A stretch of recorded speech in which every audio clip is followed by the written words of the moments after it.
I'm Captain Haley Brooks. I'm 35, active duty in the U.S. Army Military Police Corps. After years of deployments and building a private security consulting firm on my off-duty time, I just sold my share for $42 million. People assume someone like me would buy a yacht or disappear to a beach. I decided to celebrate with the two people who were supposed to be closest to me, my half-sister Chloe and her husband Bradley. I booked a table at Jefferson's Prime in Arlington, a place with white tablecloths, a live pianist, and servers who glide instead of walk. If you've ever been stationed near D.C., you've probably heard of it. It's where politicians whisper deals and defense contractors show off.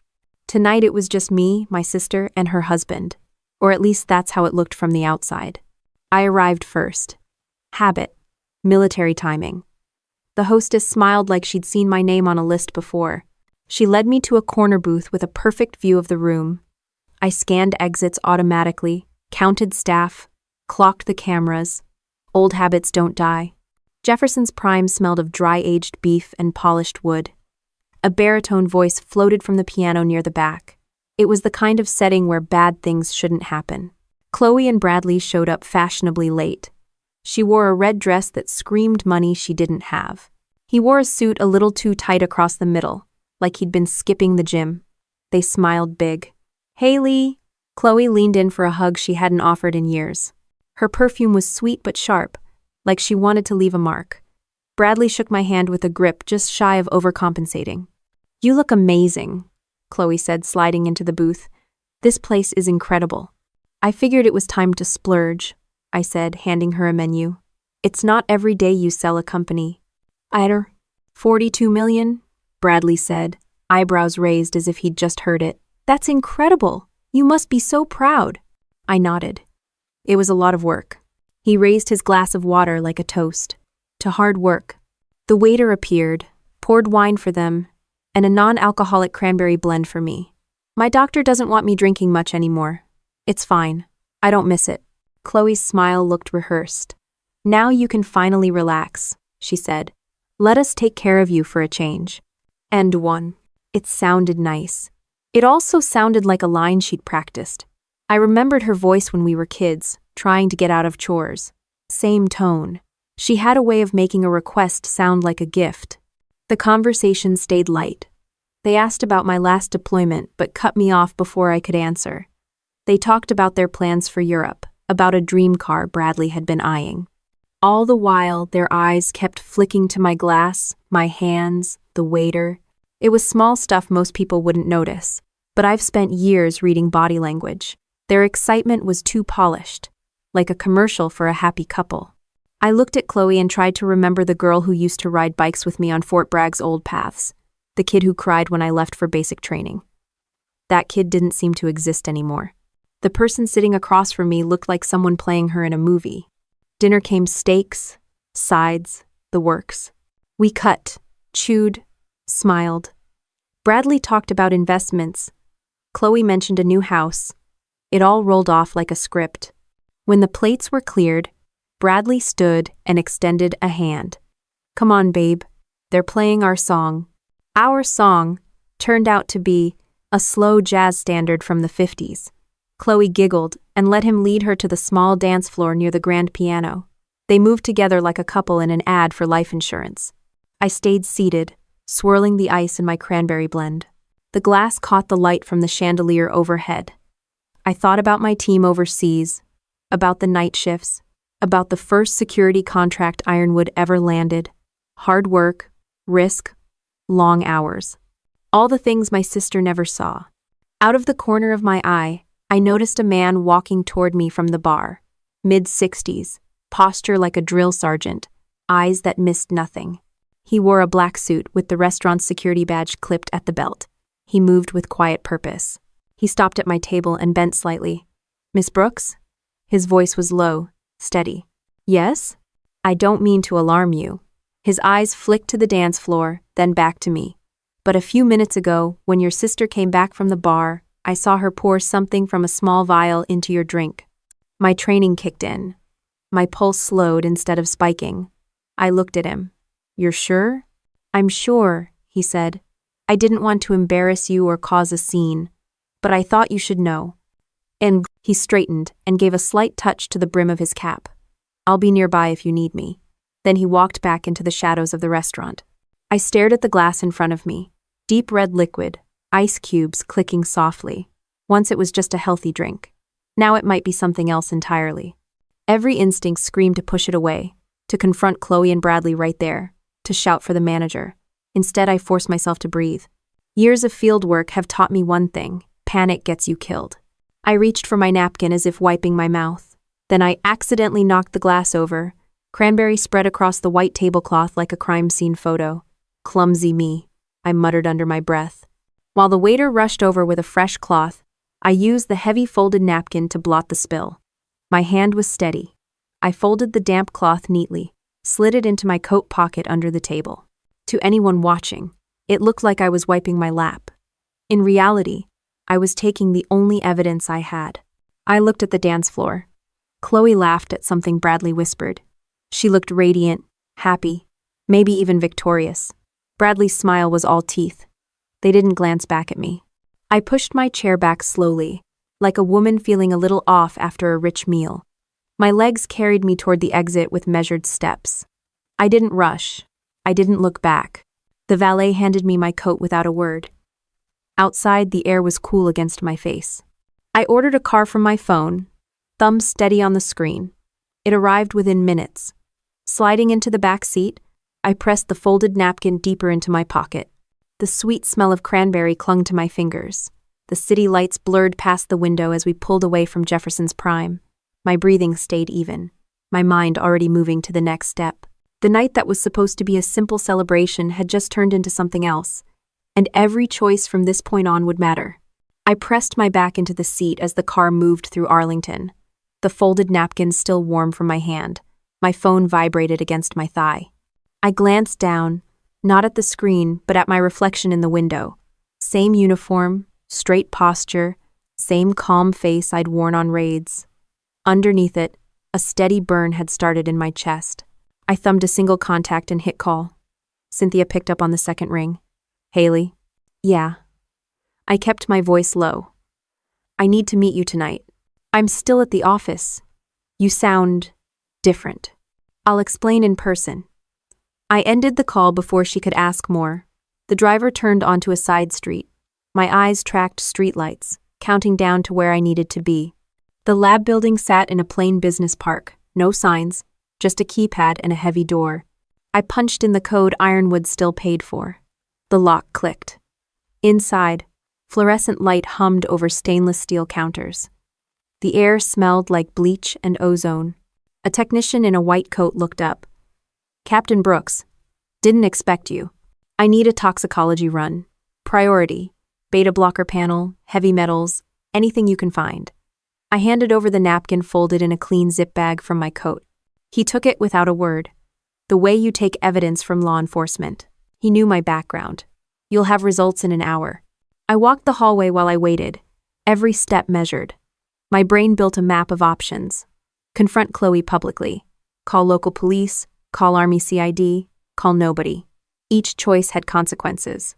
The name Brooks, with poison attached, would spread faster than any antidote. The technician returned with a tablet. "Preliminaries back." His eyes flicked up to mine. "You were right to bring this." "What is it?" "Metoprolol. Crushed. At least 200 milligrams absorbed on that napkin. Enough to drop your blood pressure through the floor. In someone with a normal resting heart rate, it'd look like a cardiac event." I nodded once. "Print it. Sign it. Chain of custody under my name." He tapped the screen, printed the page, and handed it over. My fingers closed around it like it was a weapon. Outside, the night had gone still. I stood by the curb, inhaling the cool air, letting my pulse settle. Choices, always choices. Back at my apartment, the place smelled like cedar cleaner and coffee grounds. I dropped my keys on the counter, set the report beside them. The napkin, now sealed in evidence tape, sat like a red flag in the middle of the kitchen table. I sat, elbows on knees, eyes on the floor. Chloe had been reckless before credit cards. Small lies, bad boyfriends, but this was different. This was lethal. My training told me what to do. Report, escalate, prosecute. My gut told me something else. Handle it quietly, precisely, without dragging my name, my company, or my unit into headlines. I opened a secure messaging app and sent Cynthia the location. She arrived 20 minutes later, still in her office suit, heels clicking across my tile. "What the hell happened?" she asked. I slid the report toward her. "Beta blocker. Enough to kill me." She scanned it, lips tightening. "She did this?" "She or Bradley?" The guard saw her. I don't know if he was involved too. Cynthia leaned against the counter, arms folded. "We go to the police. We hand over the report, the napkin. Let them handle it. And every news outlet gets a headline about an army captain poisoned by her sister," I said. "Try explaining to the Pentagon why your security company's founder made herself a target inside a steakhouse. We lose control the moment we go public." She exhaled. "Then what? We investigate. Quietly. We find out why. We collect everything. Then we decide." Cynthia's eyes narrowed, assessing me the way she did juries. "You're serious." "I'm alive because a stranger warned me. That buys us time. We use it." She nodded slowly. "I can pull some strings. Former bureau people owe me favors. Background checks, financials, digital forensics." "Do it," I said. She straightened, already scrolling through contacts. "We'll need everything on Chloe and Bradley accounts, debts, communications. If they're desperate enough to try this, there's a trail." "I know there is." Cynthia paused. "Haley, are you sure you're okay?" I met her eyes. "I'm not shaking. I'm planning."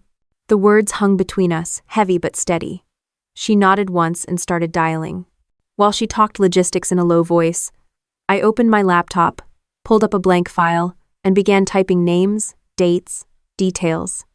Jefferson's Prime, Marcus Darnell, Metoprolol.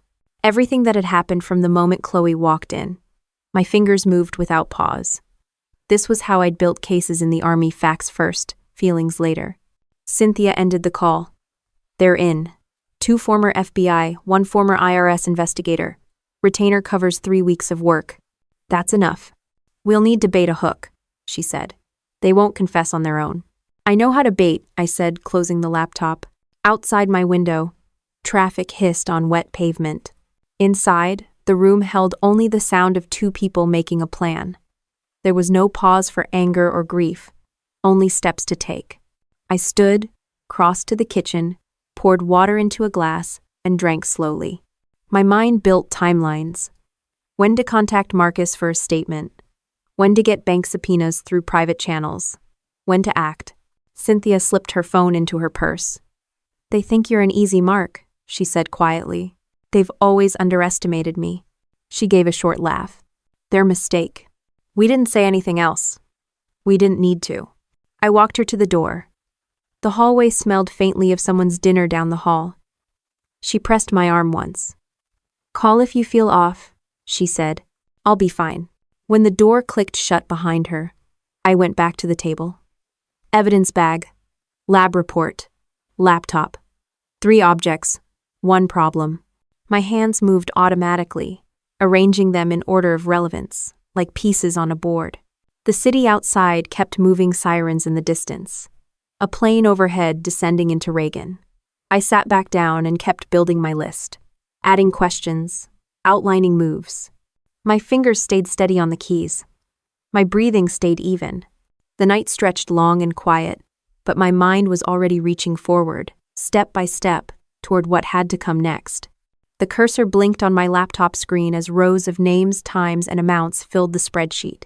I heard the faint hum of my fridge and the steady tick of the kitchen clock. My body was still, but my head was already sorting the case into boxes: poison, motive, money, access. Years in the military police had taught me how to build a file that would stand in any room, from a battlefield briefing to a federal court. I reached for my secure phone and opened a message draft to Marcus Darnell, the security guard at Jefferson's Prime. I'd pulled his name and badge number from the restaurant's website. "Need to speak, privately. You saw something tonight. Call me," I typed. My thumb hovered over send. I hit send. A minute later, 3 dots appeared, then a reply. "Off at 0200. Can meet at coffee shop on Wilson Balvdy, 0230. I put the phone down. No need to call Cynthia. She was already working her network. Instead, I opened a locked cabinet in the corner of my living room. Inside were a handful of items I hadn't needed in years. Field recorder, evidence bags, small UV flashlight, nitrile gloves. All legal, all standard for someone with my background. I slipped the items into a plain black tote. The weight was familiar. My pulse stayed even. At 2:20 a.m., I slid into a booth at a 24-hour coffee shop lit by harsh fluorescent bulbs. The smell of burnt espresso and fryer oil mixed in the air. Marcus sat across from me, still in his security uniform, badge off, jacket open. He looked like a man who'd spent decades watching doors. "Captain Brooks," he said quietly. "Just Haley tonight." I set the tote beside me. "Thank you for coming." He nodded. "I figured you'd want to talk." I pulled a small recorder from the bag and set it on the table. "I need you to tell me exactly what you saw, in your own words. This is for my file." He didn't hesitate. "Around 2015 hours, your sister walked to the bar alone. She came back with a drink in one hand, small, clear vial in the other. She unscrewed it under the table, poured the contents into your glass, put the vial back in her purse. She glanced around first but didn't see me near the service door. I know what I saw." I nodded, keeping my eyes on his. "Would you testify if needed?" He held my gaze. "If it comes to that, yes. I've got nothing against her, but what she did was criminal." "When?" I reached into my bag and slid an evidence form toward him. "Sign here to confirm chain of custody on your statement." He signed without question. Years of security work had made him precise. I stood, shook his hand. "You probably saved my life." "Glad I was there," he said. "Be careful." Back in my apartment before dawn, I stored the signed statement in a locked drawer with the lab report and the sealed napkin. 3 pieces now. Each one solid. Cynthia called at 6 a.m. sharp. "I've got movement," she said without preamble. "Our investigators already pulled public records. Chloe and Bradley are drowning. 3 credit lines maxed, business loan defaulted, tax liens, and at least 2 payday lenders with judgments. They're cornered." "Keep digging," I said. "They're also moving money," she added. "Wire transfers from Bradley's firm to an unregistered LLC last week. We'll trace it." I looked at the clock. "Good. Document everything. Assume this ends in a room with lawyers." "Already on it," she said. After the call, I took a shower, dressed in plain clothes, and headed to Ironwood's old offices. I still had a pass. Inside the security vault sat hard drives of client data. I checked the logs. 2 weeks ago, someone had used a duplicate key fob to enter after hours. No sign-in, no camera footage. That narrowed the suspect list to anyone who had borrowed or stolen my credentials. I printed the access log and slid it into my bag. Another piece. On the drive back, I rehearsed a mental checklist. Physical evidence, napkin, toxicology, witness statement, digital evidence, access logs, bank records, emails, motive, debt, opportunity, family trust, and public image. At home, I opened my laptop again and began creating a master timeline. Each entry included date, time, action, and potential corroboration. Jefferson's Prime Marcus's statement lab results Chloe's financials. The file grew by the minute. Cynthia texted me a PDF. Chloe's credit report. It read like a slow-motion crash. High-limit cards maxed, cash advances, late fees, a failed LLC for a lifestyle brand. I scrolled down to Bradley's. Similar pattern. Their marriage was a partnership in losing money. I leaned back, staring at the ceiling. It wasn't just greed. It was desperation. People who are desperate make mistakes. Mistakes leave trails. I called Cynthia. "Get copies of their emails if you can. Look for anything about Ironwood, clients, or my medical records." "Already requested," she said. "One of the ex-FBI guys has a contact at their ISP. We'll have metadata soon." "Good." She hesitated. "You sound calm." "I am," I said. "Calm is how we win." I ended the call and set the phone down. The apartment was quiet except for the low hum of the fridge. On the table in front of me lay the beginnings of a case no one outside this room knew existed. I opened a new document titled Operation Clean Cut. The name wasn't for drama. It was a habit from years of writing ops plans. Every plan needs a name. I wrote, Objective. Neutralize threat from Chloe and Bradley without public exposure. End state. Control of narrative. Preservation of assets. Legal leverage secured. My fingers moved down the page. Phase 1, evidence collection. Phase 2, confirm motive. Phase 3, set controlled confrontation. Phase 4, execute leverage. Outside the window, the sky was turning pale. Morning commuters filled the street below. I kept typing. Dates, tasks, names, each line another piece sliding into place. I reached for the sealed evidence bag and turned it in my hands. The red stain inside had dried. It looked almost harmless now. I thought of Chloe's smile across the table, Bradley's raised glass. Not harmless at all. The phone buzzed again. A new text from one of Cynthia's investigators. Got something. Call as soon as possible. Very. I dialed immediately. What is it? Your sister accessed a military health database last month using a forged authorization. She downloaded your cardiac records. We have the IP, timestamp, and a copy of the forged form. I let out a slow breath. Send it secure. That's our smoking gun. It's on its way, he said. I hung up and opened my secure inbox. The file appeared within minutes. I clicked it. There it was. My name on a form I'd never signed, authorization code faked, download logs attached, date stamped, time stamped. I saved it to my external drive and backed it up to an encrypted folder. Now the case had motive, method, and means. I sat back, eyes on the screen, mind already shifting to what to do with it all. The plan had started as a reaction. Now it was turning into an operation. My breathing stayed steady. My hands stayed still on the keys. The morning light crept across the floor while I worked, but my focus didn't break. Every fact was a step, every step moving closer to control. I closed the laptop and made a choice. There are moments when the obvious thing is also the worst thing. Call the police, hand over the napkin, file the report, let the system take its course simple, clean, moral. That would have satisfied a lot of people. It would have satisfied textbooks. It would also have detonated my name, my company, and my unit into news cycles I didn't trust to be accurate or kind. I walked through the options like an operations brief. Option A, go public immediately. Pros, fast law enforcement involvement, official chain of custody, possible immediate arrest if evidence held up. Cons, front page stories, investigators trawling my past contracts, clients getting nervous, government offices asking awkward questions about a private security company tied to a serving captain. Option B, go quiet, assemble private evidence, build a sealed case, then present it where it would do the most damage to Chloe and Bradley without ripping everything else apart. Pros, containment, control, leverage, cons, moral hazard, risk of mistakes, more time required. I chose containment. Make no mistake, that was a deliberate moral choice. It wasn't cowardice, it wasn't ego. It was damage control with a purpose. If I went public tomorrow and the tabloids ran with Army Captain poisoned by sister, two outcomes were likely. 1, the news would eat the story and people would forget nuance. 2, any civil or criminal case would be messy and public for months, perhaps years. My circle, my employees, the families of men and women I led, they all would be collateral. I owed them better. Cynthia arrived 2 hours after dawn.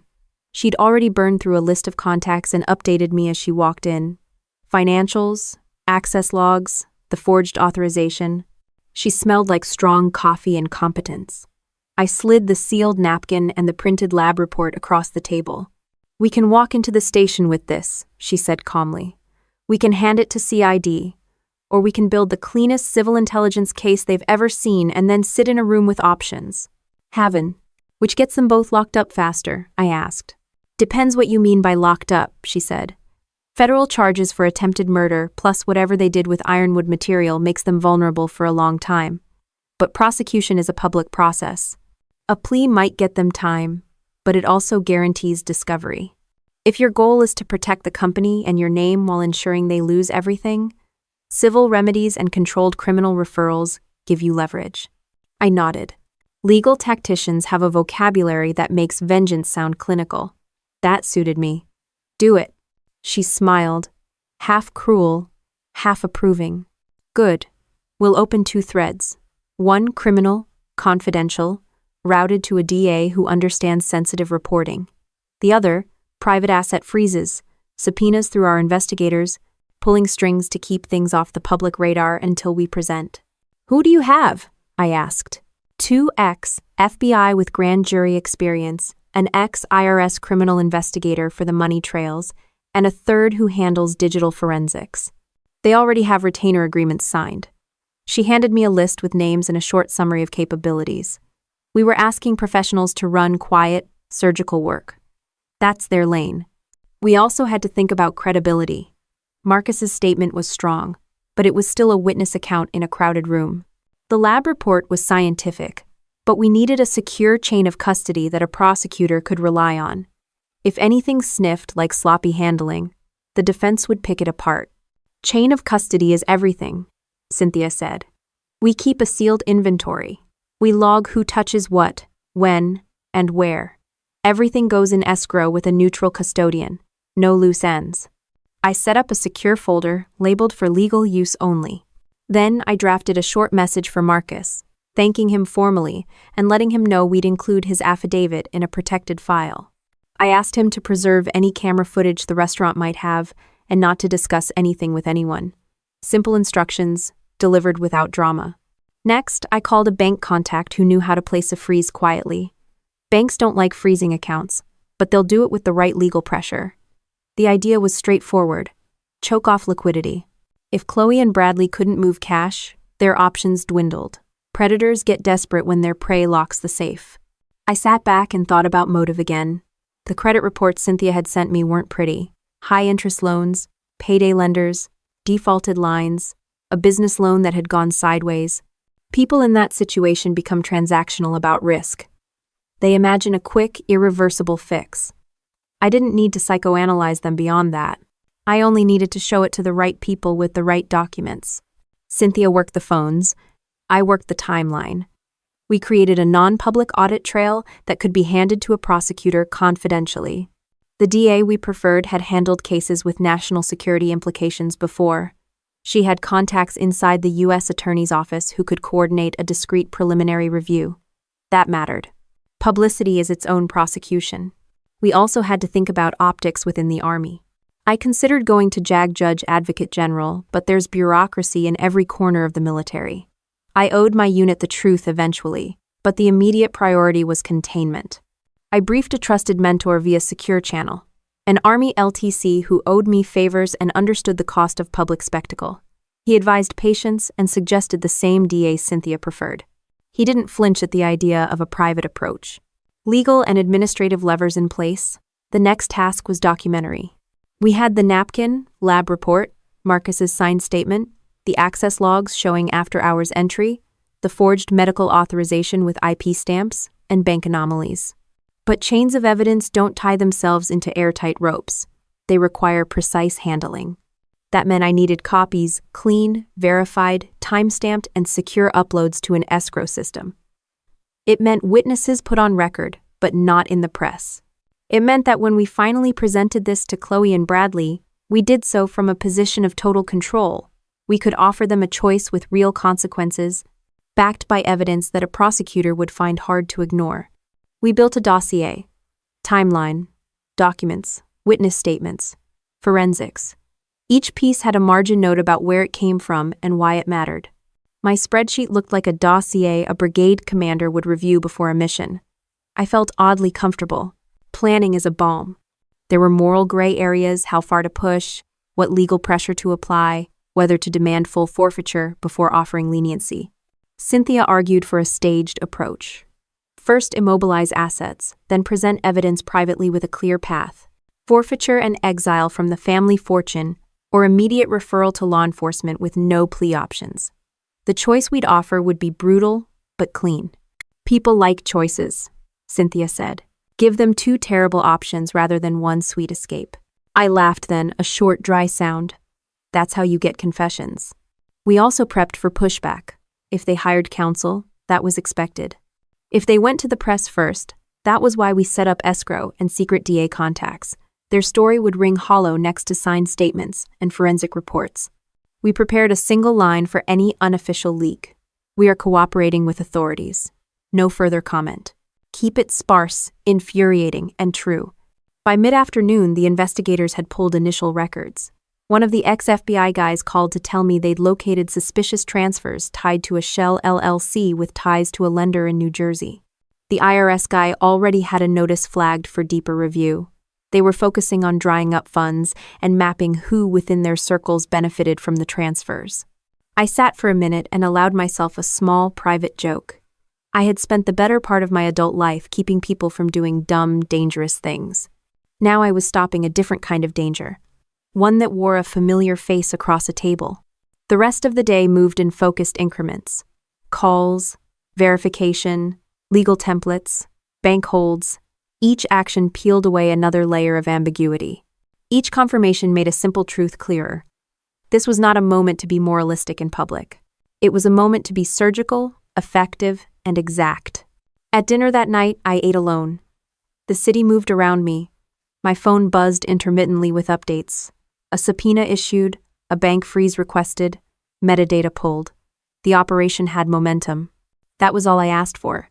Movement in the right direction. The low light of my apartment made the folders on the table look heavier than they were. The night outside was dead quiet. Inside, it was the opposite. Cynthia's phone buzzed every few minutes with updates from the investigators. Each ping was another stitch pulled from a fabric I had been pretending was still whole.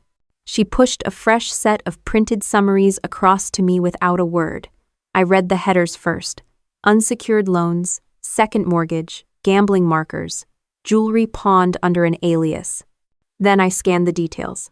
Numbers I recognized from Chloe's accounts, Bradley's signature on a hard money loan agreement, overdue statements from private lenders whose business model wasn't exactly above board. They're drowning, Cynthia said flatly, and they've been drowning for years.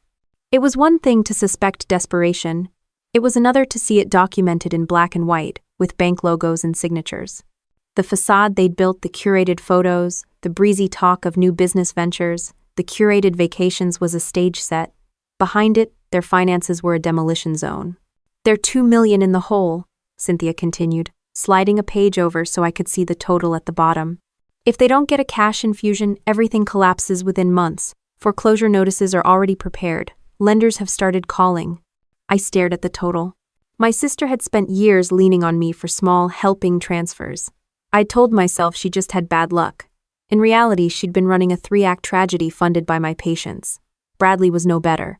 He'd used his consulting firm as a personal ATM, cashing client retainers to cover gambling debts and personal travel. The next folder hit harder. Inside were still images taken from gallery security cameras and text transcripts from recorded calls.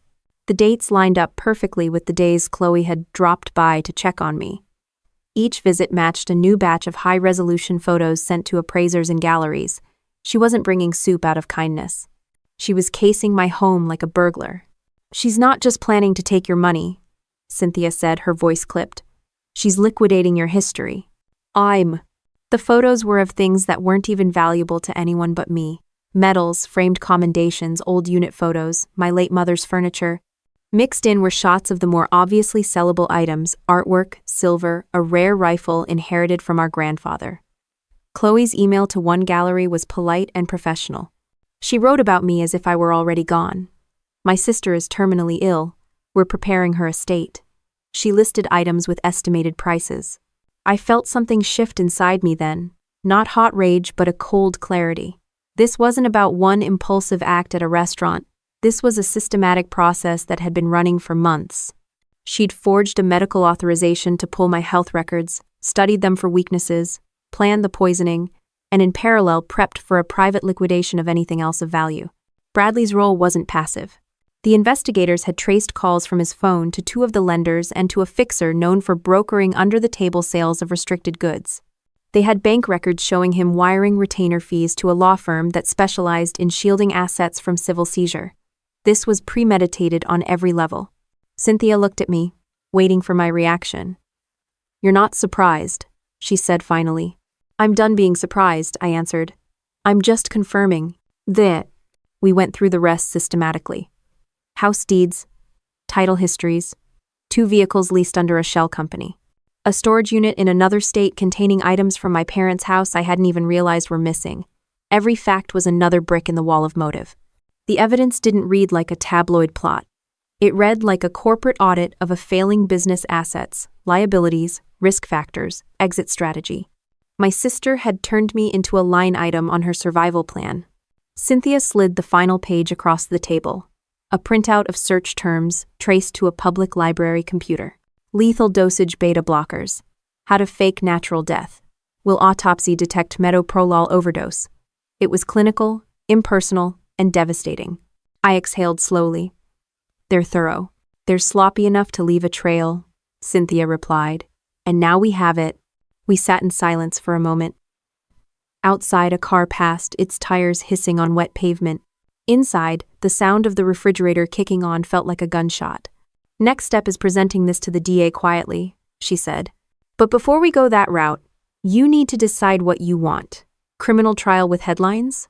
Or a surgical strike that wipes them out financially and leaves them exposed if they ever try to retaliate? I kept my eyes on the photos of Chloe holding my coffee mug, smiling for my door camera on the days she'd visited. The smile looked almost tender. It was a lie. We go surgical, I said. Then we'll tighten the noose quietly, Cynthia replied. She began making calls in low, precise tones, arranging legal holds, drafting letters to banks and galleries to flag suspicious transactions, and lining up sworn affidavits from appraisers. Her efficiency was its own kind of mercy. It kept me from thinking about family dinners, birthdays, or childhood road trips. I focused on the plan instead. The team would continue gathering evidence until every asset, every loan, every false statement, and every attempted sale was mapped. When the moment came, Chloe and Bradley would walk into a room thinking they were about to sign inheritance papers, and instead find themselves facing a wall of irrefutable facts with no exit. I wasn't interested in humiliation for its own sake. I wanted a clean break. Remove the money, remove the access, remove the leverage. No public circus, no appeals to sympathy. Just a signed agreement, a handover, and a permanent cutoff. Cynthia finished her calls and looked at me. We're going to need you to keep acting like nothing's wrong. If they sense a shift, they'll lawyer up differently. I nodded once. Playing the part of the oblivious older sister would be the hardest task I'd ever performed, harder than any deployment or negotiation. But it was necessary. She left with the folders, promising secure storage and a fresh set of updates by morning. I sat at the table a long time after she'd gone, the apartment quiet except for the hum of the air conditioner. On the wall across from me hung a framed unit citation. I stared at it and thought about loyalty, about betrayal, about the difference between the people you choose to stand with and the ones you're born into. The night stretched on. My phone buzzed again with another update. This time, a digital forensics hit on Bradley's burner phone, connecting him to a new account at an online casino.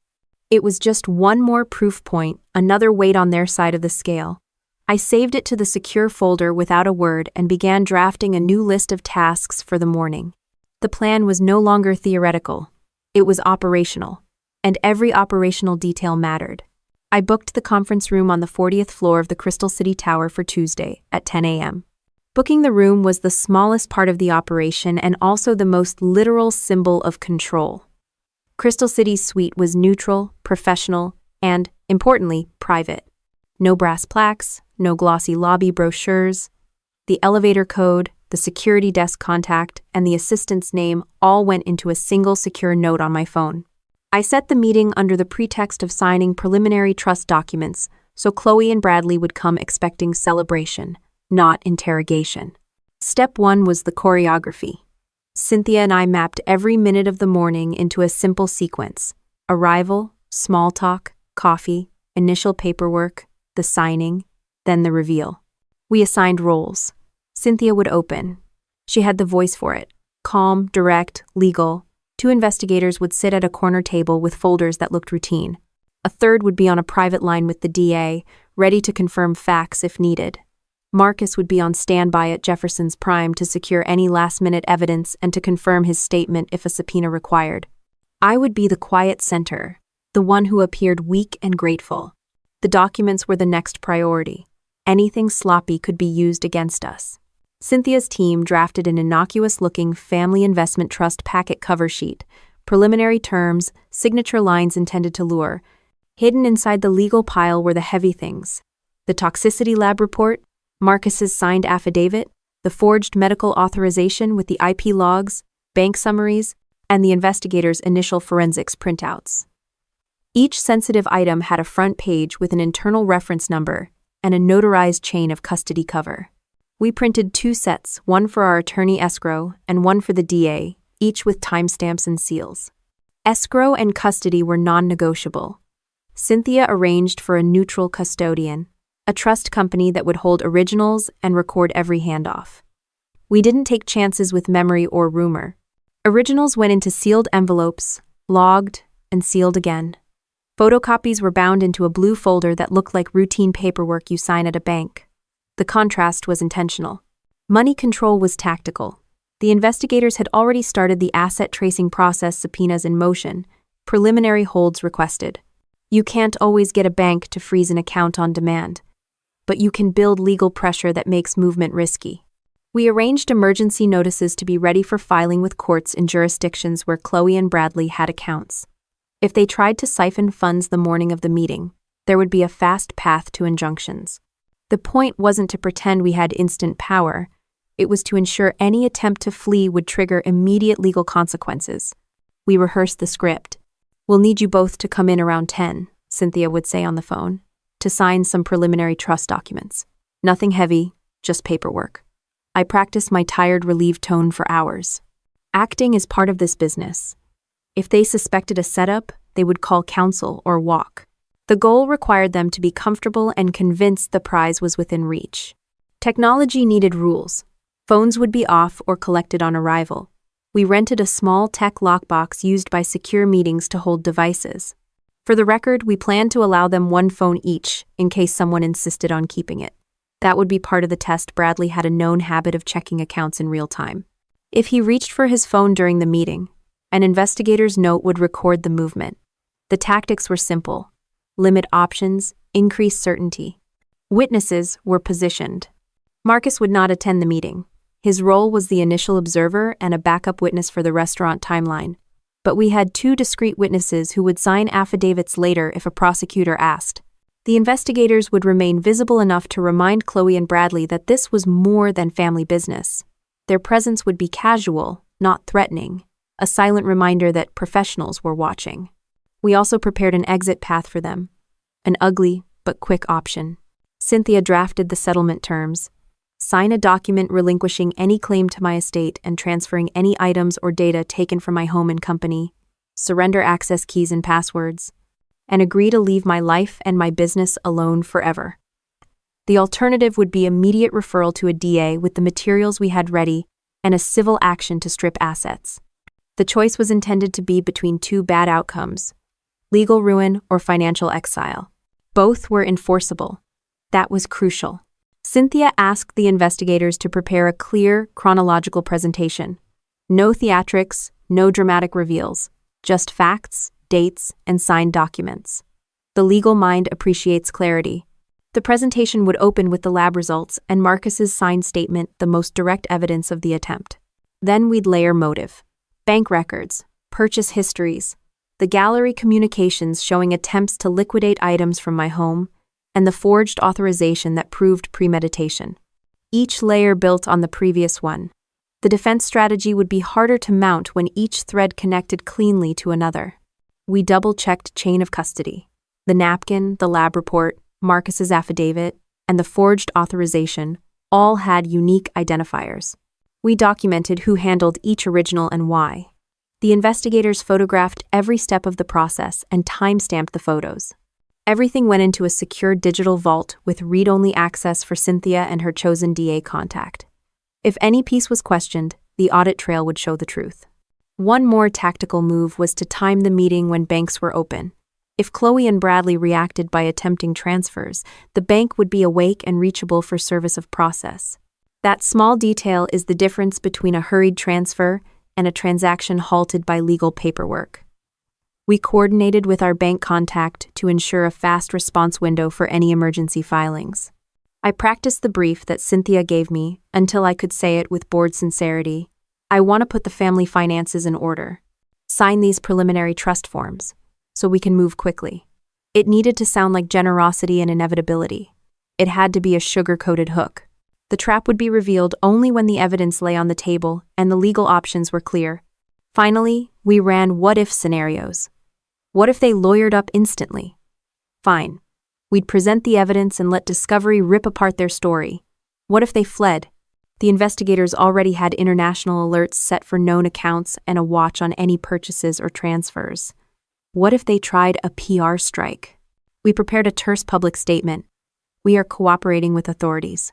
No further comment. Sparse and damaging to any counter-narrative. The last piece was personal. I had to commit to the face I would show that day. Acting weary and hopeful would be difficult. Part of me wanted to stand, scream, and break things. Part of me wanted to pick up the phone and call the police and let the world sort the rest. Instead, I chose discipline. That discipline is what I'd trained for. It's what kept soldiers alive and leaders effective. On Friday, I called Chloe and Bradley and left a message with Cynthia's assistant. We'd like to see you Tuesday to sign paperwork for the family trust. Nothing formal, just preliminary. Please come at 10. The message sounded warmly indifferent, like an invitation to brunch. I closed my laptop, set the secure folder on the kitchen table, and ran my hand over the sealed napkin once, a simple, steady motion. Then I rehearsed my smile in the hallway mirror, not for vanity because I needed it to be convincing. I adjusted my shirt and checked my watch. I confirmed the room, confirmed the escrow, confirmed Marcus would preserve any footage, and confirmed the investigators were ready.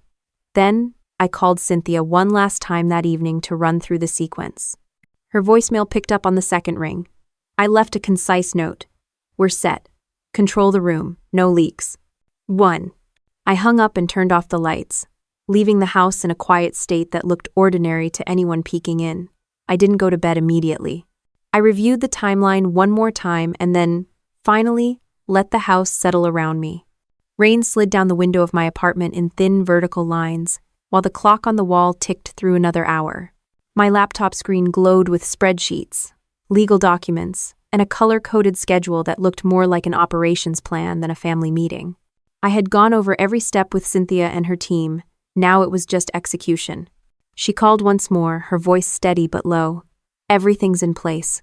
Security desk has your guest list. Our people will arrive 30 minutes early.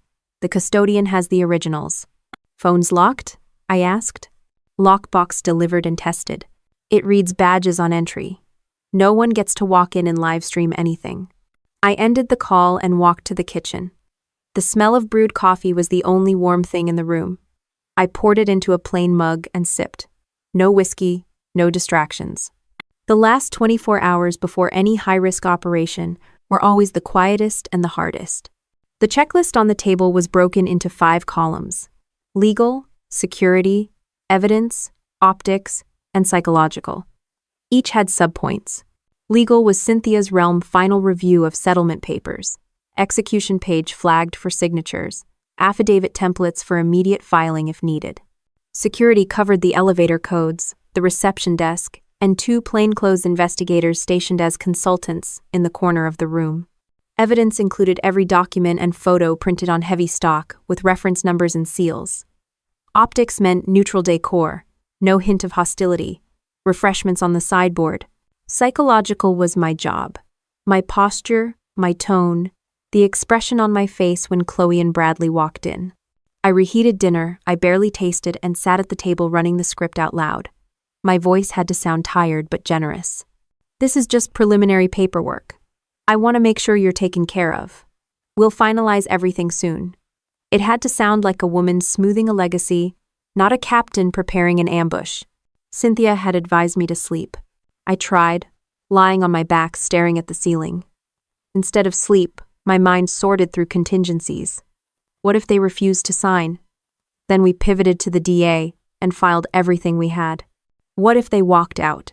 The asset freezes and subpoenas were timed to go live that morning. What if they tried to bluff? The evidence spoke for itself. The rain eased near midnight. I stood at the window and looked down at the city grid, lights glowing in the wet streets. No drama, no speeches, just planning. In another life, I would have been prepping a briefing for an early flight. The same nerves, the same discipline, At dawn, I dressed in a plain navy suit, no uniform, no ribbons. A neutral watch, simple shoes. I packed a slim briefcase with nothing personal inside, only a single copy of the invitation letter to make the setup look authentic. Everything else was already staged at the tower. By 7 a.m., I was in Cynthia's office. She was behind her desk, hair tied back, coffee in hand, eyes clear and sharp. The conference room down the hall was already prepped. Polished table, high-backed chairs, a discreet pitcher of water and glasses. Along the far wall sat a neat row of blue folders. The lockbox for phones had a small sign taped to it. For your convenience during signing. Review, she said, sliding a bullet point sheet across the desk. We went through the plan one more time. 10 o'clock arrival. Warm greeting, casual tone. She would start with routine trust language, hand them the pen for the dummy form, and once their guard was down, she would slide out the evidence folders one by one. No raised voices, no accusations, just the slow, precise unveiling of facts they couldn't refute. At the point of maximum impact, she would present the two options: sign the settlement and walk away with nothing, or face immediate referral to the DA with a pre-assembled case file. Our investigators were already in the building. One would act as an assistant delivering additional documents, but in reality recording timestamps of everything said and done. Another sat in the lobby watching arrivals. A third monitored Chloe and Bradley's bank accounts remotely to catch any last-minute transfers. Marcus remained on call to secure restaurant video evidence for chain of custody. I walked into the conference room and took the seat farthest from the door. From that angle, the skyline was a wall of glass and steel. I placed my hands on the table, testing how they looked. Steady, palms relaxed, no clenching. Acting the oblivious sister required stillness more than words. Cynthia tested the microphones not for recording, but for the DA's live line if we needed immediate confirmation. She checked the lockbox for phones and the sealed envelopes one last time. Everything was symmetrical and neat. Ready? She asked. Yes, I said. We fell silent. The room smelled faintly of furniture polish and coffee. Outside the window, the city moved like a grid of ants, unaware of what was about to happen high above. I reviewed my own notes one final time. Greet Chloe warmly. Shake Bradley's hand. Sit slowly, as if still recovering from a health scare. Smile faintly. Let Cynthia do the talking until the moment she hands me the cue. Then stay quiet and let the evidence speak. I checked my watch. 9:15. Time moved in exact, clean segments now. Downstairs, the receptionist had my guest list. Security was briefed on names and IDs. The lockbox key was in Cynthia's pocket. The investigators texted updates from the lobby. Bradley checked his phone twice while waiting for coffee. Chloe seemed distracted but cheerful, both dressed sharply. They were exactly the image they wanted to project. I took a slow breath and let it out. Everything that could be controlled was controlled. Everything else would reveal itself in the room. Cynthia looked at me from across the table. Remember, no speeches. Just let the documents do the work. I know, I said. I picked up the dummy trust folder, flipped through its blank signature pages, and placed it in front of my seat. I practiced one last line under my breath. I just want to get this done so you can move forward.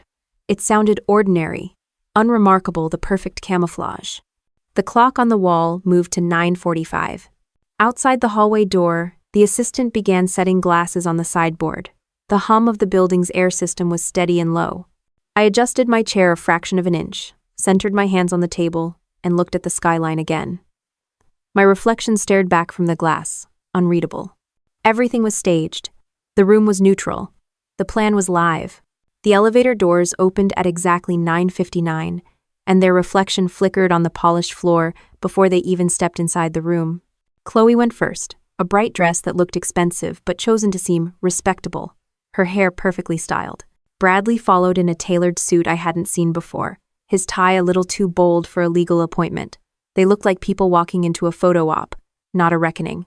I stood as they entered, one hand lightly on the back of my chair. "Good morning," I said, voice low and warm. Chloe leaned in and kissed my cheek, a practiced smile that reached just enough of her eyes to appear sincere. "You look so much better," she said. "I told you rest would help." Bradley extended his hand. "Captain," he said with a grin. Ready to sign our future? I took his hand, steady grip, eyes soft. Just paperwork, I said. Let's get comfortable. End of pro. Cynthia stepped forward, professional but pleasant, her dark blazer neat, her voice brisk, but not cold. Please, have a seat, she said. We'll get water and coffee in a moment. Phones in the lockbox, please house rules. Bradley chuckled. Of course. He and Chloe both placed their phones inside the small black box on the sideboard, the magnetic lid closing with a quiet click. No protest, no hesitation. They sat opposite me at the long table, the skyline behind me glowing in the late morning light. They clasped hands across the polished wood. Cynthia opened the dummy folder first. Thank you for coming. As you know, Captain Brooks has asked me to prepare the preliminary documentation for a family investment trust. Nothing final today, just an overview and a few signatures, so we can proceed. Bradley nodded eagerly, leaning slightly forward. Chloe glanced at me, her eyes scanning my face for weakness. I kept my expression neutral, even faintly tired. Cynthia spoke evenly, flipping pages as she went. This is the draft charter for the Brooks Family Trust. It lays out general terms, beneficiaries, and administrative powers. Standard language at this stage. We'll need your signatures on these acknowledgement pages to move forward. She slid a pen toward Bradley, who took it with a small smile. Exciting day, he said. Chloe squeezed his hand and took the pen second. We're honored, she murmured. Cynthia let them sign the blank acknowledgement pages without comment. Then she placed the pen aside and adjusted the stack of blue folders in front of her, aligning the edges with deliberate precision. Before we proceed further, she said, her tone shifting just enough to command attention, there are some preliminary items we're required to address under Virginia law when creating a trust of this magnitude. Oh, Grack. Bradley's smile faltered a hair. Preliminary items? Yes, Cynthia said. She opened the first blue folder and slid a single document across the table to them. The sound of paper on wood was louder than it should have been. This is a toxicology report from a certified private laboratory, she said. It concerns a sample collected from Captain Brooks's table at Jefferson's Prime on the evening of August 14. Chloe blinked.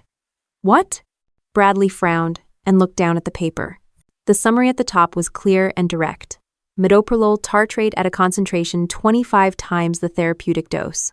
A clinical note describing the near certainty of fatal myocardial infarction in a patient with documented cardiac history. Cynthia's voice didn't change. The sample was sealed, transported, and tested under documented chain of custody. The lab director and the collecting witness have both signed affidavits. Chloe's mouth opened, but no sound came out. Bradley kept staring at the paper, his thumb rubbing the edge of the page as if the words might change under his touch. Cynthia opened the second blue folder and slid another document beside the first. This is a consolidated financial report prepared by independent investigators. It summarizes 2 delinquent mortgages, multiple high-interest loans, and a combined unsecured debt exceeding $2 million. It also notes attempts to secure additional credit in the past 90 days. I'm sexed. Chloe pulled her hand from Bradley's and sat back slightly, her face pale now. I don't understand, she whispered. Cynthia continued without looking up. She opened the third folder and placed printouts of gallery emails on the table. These are communications sent from your devices to various art galleries and private brokers. They describe Captain Brooks as terminally ill and list items from her home for private sale, including personal effects and restricted memorabilia. The images attached to these emails were taken surreptitiously during visits to her residence. This is corroborated by time-stamped security footage. Bradley turned to look at Chloe, his jaw tight, but he said nothing. Cynthia opened the fourth and final folder. This one contained a forged medical power of attorney, with Chloe's signature as authorized party, IP logs showing access to Captain Brooks's complete health record, and a series of search terms traced to burner devices. Lethal dosage beta blockers, how to fake a natural death. Will autopsy detect metoprolol overdose? She placed the stack carefully on top of the other documents. The room was silent except for the low hum of the building's air system. Chloe stared at the table, her hands trembling. Bradley's face had gone from smug to ashen in less than 5 minutes. I kept my hands flat on the table and spoke for the first time since the greeting. My voice was calm, even. There is no family trust, Chloe. There never was. Her head snapped up. What are you? Cynthia cut her off gently but firmly. The entirety of Captain Brooks's estate has already been transferred into an irrevocable charitable foundation. It is legally operational. You have no access to it and never will. Bradley swallowed hard. You can't just… I can, I said, still calm. And I did. Cynthia picked up a separate folder, thicker than the rest, and set it in front of them with a pen on top. You have two options, she said, her tone clipped but not theatrical. Option 1. This evidence, in its entirety, is delivered to the district attorney's office before noon today, accompanied by sworn affidavits. You will both be charged with conspiracy, fraud, and attempted murder. The case file is ready, and the DA is expecting it. Option 2. You sign this agreement immediately. You relinquish any and all claims to Captain Brooks's estate, surrender any property or items taken from her home or company, and agree to have no further contact with her or her affairs. In return, she will not press charges at this time. The evidence will remain in escrow, to be delivered to the authorities only if you violate the agreement. She folded her hands on the table and looked at them steadily. Take a moment to decide. Neither of them reached for the pen. Bradley stared at the documents as if they might vanish. Chloe looked at me, tears forming but not falling. I held her gaze but felt nothing. You used my trust as a weapon, I said quietly. Now the only thing left between you and prison is a signature. 1. The assistant entered silently and set glasses of water at each place.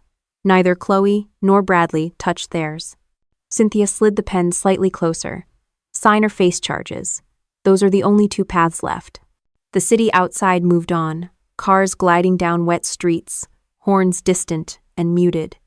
Inside the room, the air felt heavier than concrete. Bradley finally reached out, his hand shaking, and picked up the pen. He didn't look at Chloe. He signed his name on the line Cynthia indicated, the ink dark against the paper.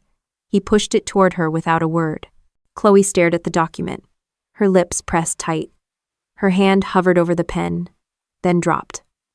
She picked it up slowly, tears blurring the page, and signed beneath Bradley's name. The ink smudged where her fingers touched it. Cynthia took the signed pages, flipped them closed, and secured them with a binder clip.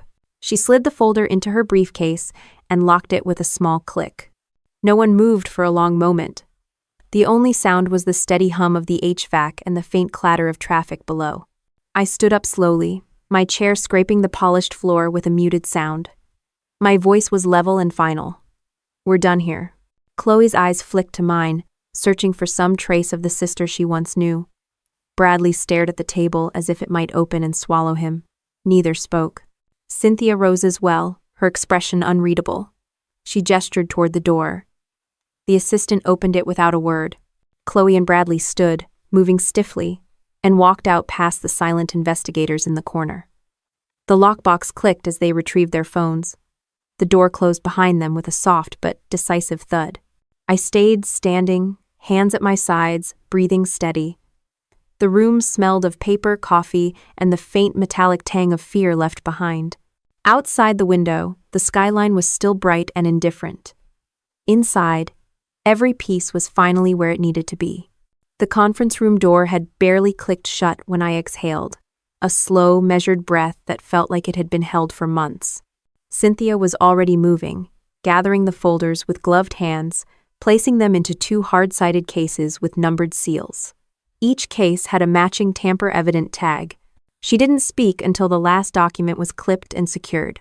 That's signed, she said quietly. Escrow is active now. They're out of your life legally. Until they try to violate it, I said. She met my eyes. If they do, we refer the entire file. The DA will handle it. That's not your burden anymore. I nodded once. The relief wasn't joy. It was structural, like a weight removed from a rucksack after a march. My spine straightened. My hands felt steady again. All the training about operations, evidence, and containment had led to this moment. The investigators stood from their corner seats. One of them handed me a small flash drive in a sealed pouch. Chain of custody video. We recorded the entire meeting for our own record. 2 angles, Time-stamped. Good, I said. Store it off-site. Secure encryption. He nodded and left with the others, each carrying their assigned cases and drives. Within minutes, the room was empty, except for me and Cynthia. The table looked like any other boardroom table again. Polished, bare, anonymous. We walked out together. The elevator hummed softly as it descended. On the street, cars moved in the normal rhythm of late morning. No one glancing at us, no headlines scrolling across the sky. I slipped my hands into my pockets and felt the edge of my watch, the only personal thing I'd worn all day. Cynthia hailed a cab, but I shook my head. "I'll walk," I said. "Haley," she began. "I need air." She squeezed my shoulder briefly. "We did exactly what we planned. Everything's documented. You're protected. Go home and breathe." I gave her a faint smile and started down the sidewalk. The day was bright and windless. My footsteps on the pavement sounded louder than they should have. I passed a food truck, the smell of grilled onions cutting through the city's exhaust. Ordinary life continued without pause. By the time I reached my apartment, my body had moved into post-operation mode. Cataloging, storing, clearing space. I hung my jacket, washed my hands, and opened the secure cabinet one last time. Inside, the duplicate set of evidence sat untouched. I checked the seals, confirmed the tags, then locked it again. The keys went into a small lockbox that required both a code and a fingerprint. Then I sat at my kitchen table and dialed Marcus. He answered on the first ring. "Everything go okay?" "It's handled," I said simply. "Thank you for your help." "You don't need to thank me," he said. "I saw what I saw. People like that, they always think nobody's watching." "They'll be watched now," I said. He hesitated. "You good?" "I'm upright," I said. "That's enough for today." We ended the call. I set the phone down and stared at the muted glow of the laptop screen.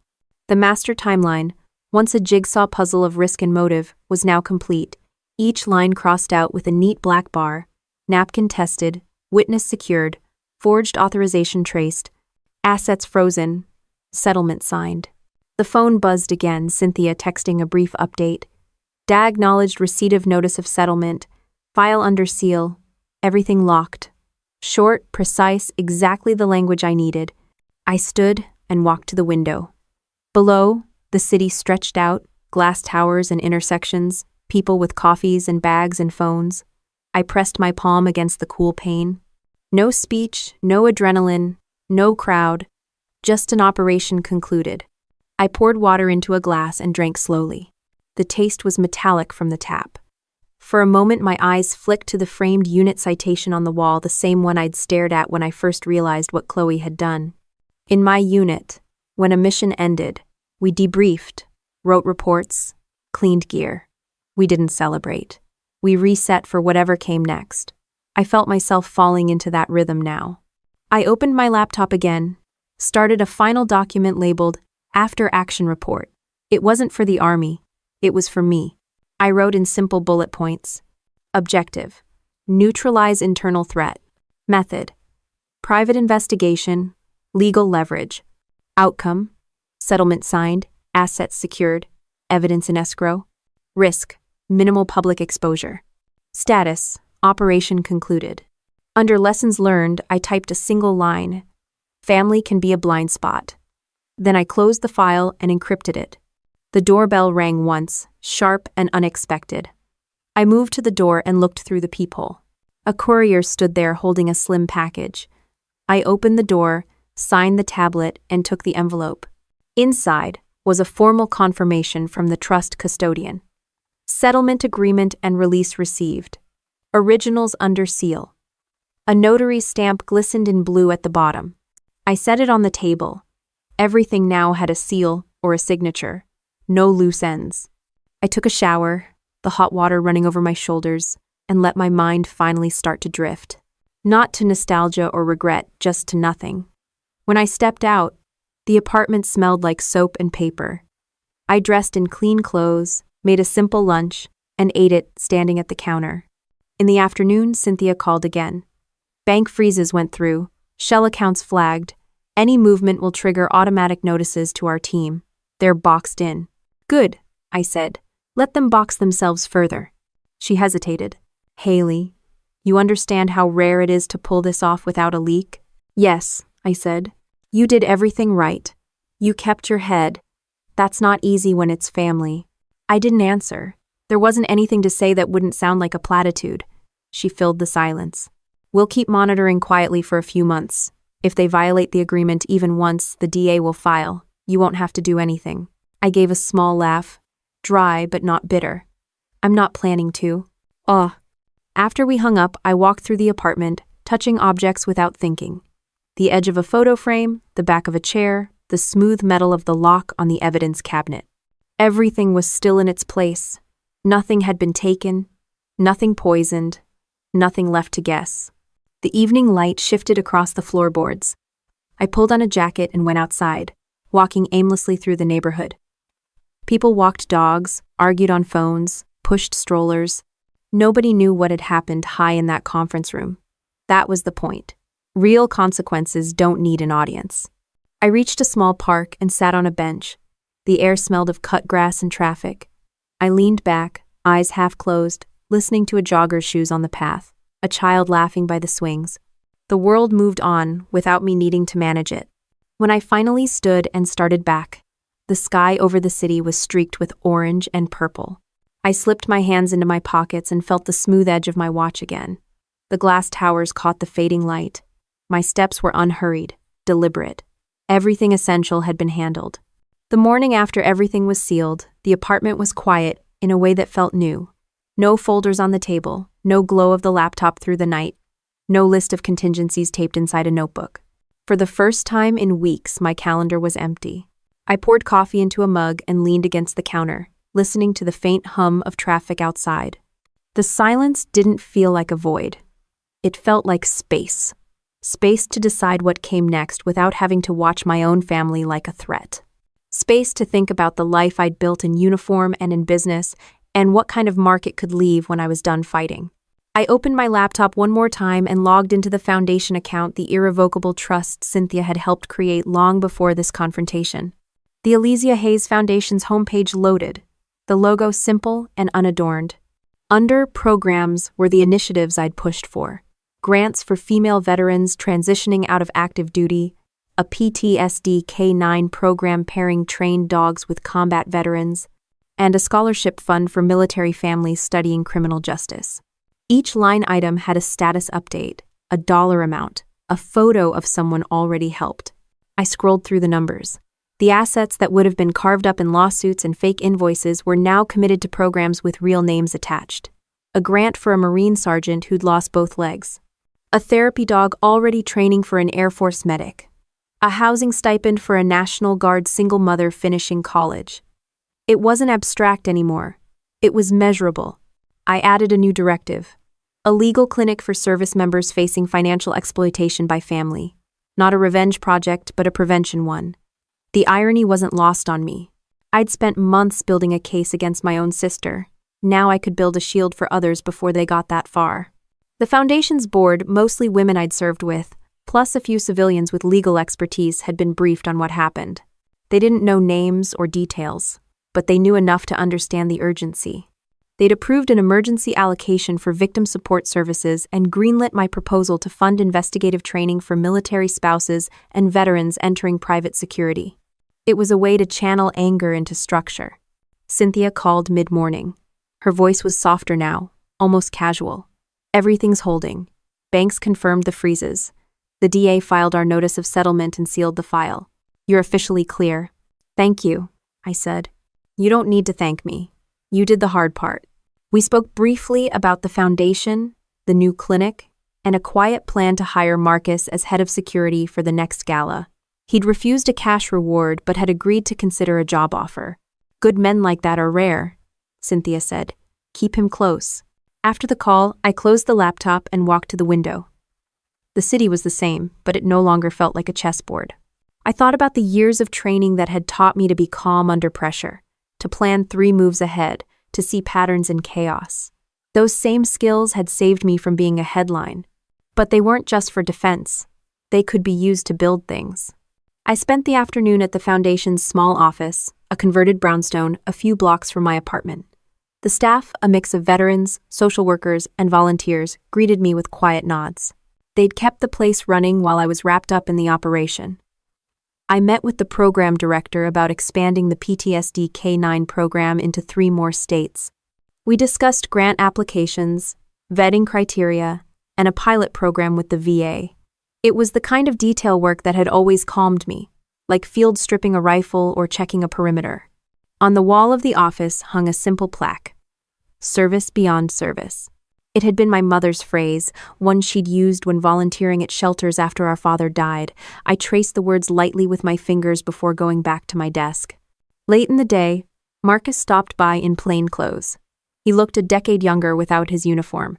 He handed me a sealed envelope. "Copy of my affidavit for your records." I kept a copy for myself in case anyone tries to lean on me. I took it. Good thinking. He hesitated. "I don't know what you're planning to do now, but if you need someone to keep an eye on things security, logistics, I'm available." I smiled. Genuine this time. "We're starting a security training program for veterans. I'd like you to run it." He blinked. "Seriously?" "Seriously. Pays fair, hours are normal, and no one's gonna pour anything in your coffee." He laughed then, a short, surprised sound. "I'll think about it." "Think fast," I said. "The first class starts next month." Eintouarian. We shook hands, and he left. I set the affidavit in the foundation's safe, logged its receipt, and closed the door. Everything now had its place. Walking home that evening, the air smelled of rain and warm pavement. The city's noise felt like background music rather than a threat. I passed a playground where 2 little kids in army t-shirts were climbing a jungle gym, their mother watching from a bench. She had a service dog at her feet. I caught her eye, and she nodded once, a silent greeting between people who understood the same world. Back at my apartment, I cooked a simple dinner and ate it slowly. No phone buzzing, no notes to draft. I sat on the balcony with a glass of water and watched the sun drop behind the skyline. The light glinted off the glass towers, turning them gold for a moment before fading to blue. Inside, the evidence cabinet sat closed. The foundation files were secure. Chloe and Bradley were out of my orbit, legally bound and financially cut off. They could spin whatever story they wanted. Without access to me or my assets, it would be noise. If they crossed the line, the DA had everything ready. But that wasn't my work anymore.